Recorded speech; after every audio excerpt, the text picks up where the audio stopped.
So let's be smart with our marketing.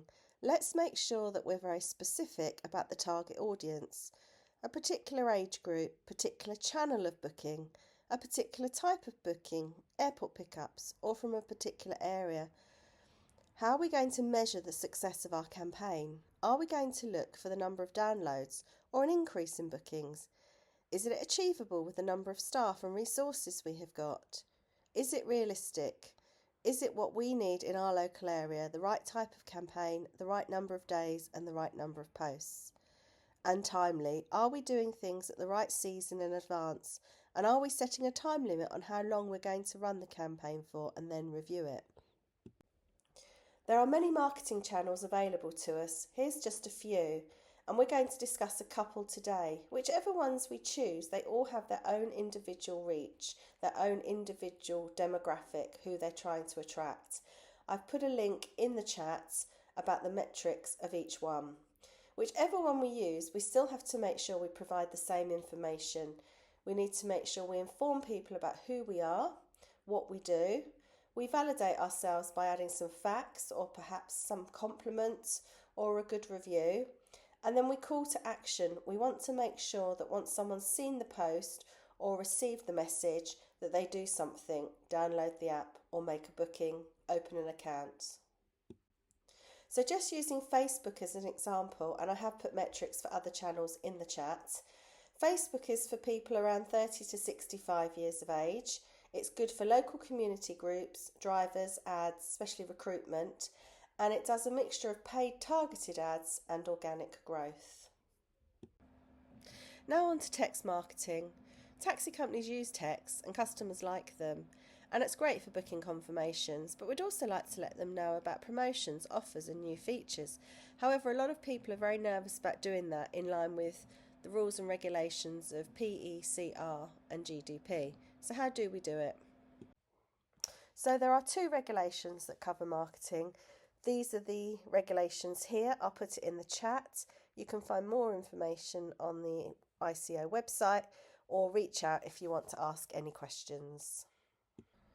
So to send marketing text, we're going to rely on the soft opt-in provision in the regulations. You can send marketing text without explicit opt-in as long as you meet 4 conditions: that you've obtained the customer's details through a sale, which you have through them booking a taxi, and that the marketing is for your own services, not for third parties, so you're not advertising on behalf of someone else.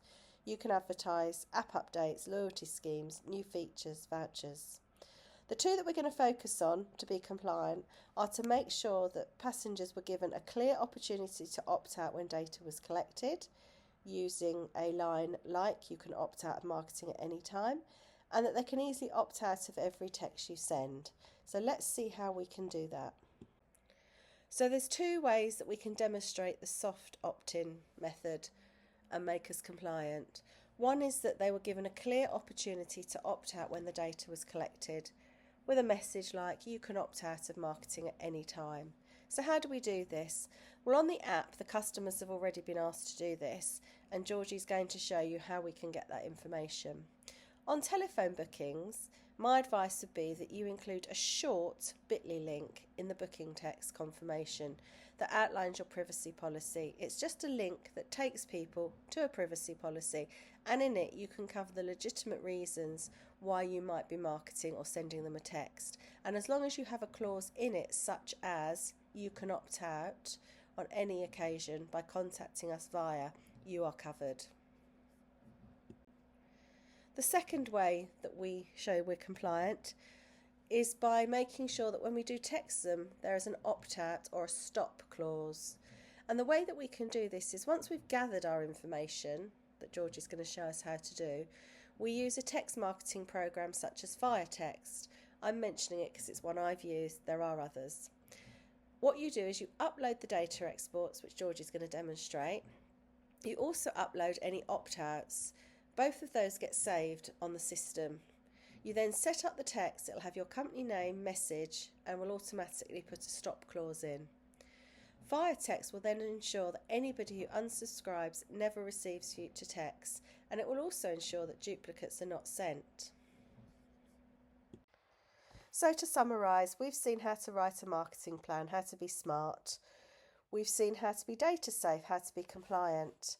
We need to make sure we utilise all the tools that are available to us, and Georgie's going to show us how to get the data for those tools. We need to think about how much we're investing and what our return on investment is. In marketing, 5 to 1, in other words, for every £1 we spend, bringing in £5 is seen as a very good return. And we need to review regularly. So I'm going to hand over to Georgie now, and then after that we'll be taking questions, and we'd like to hear from you about any good marketing campaigns you have done.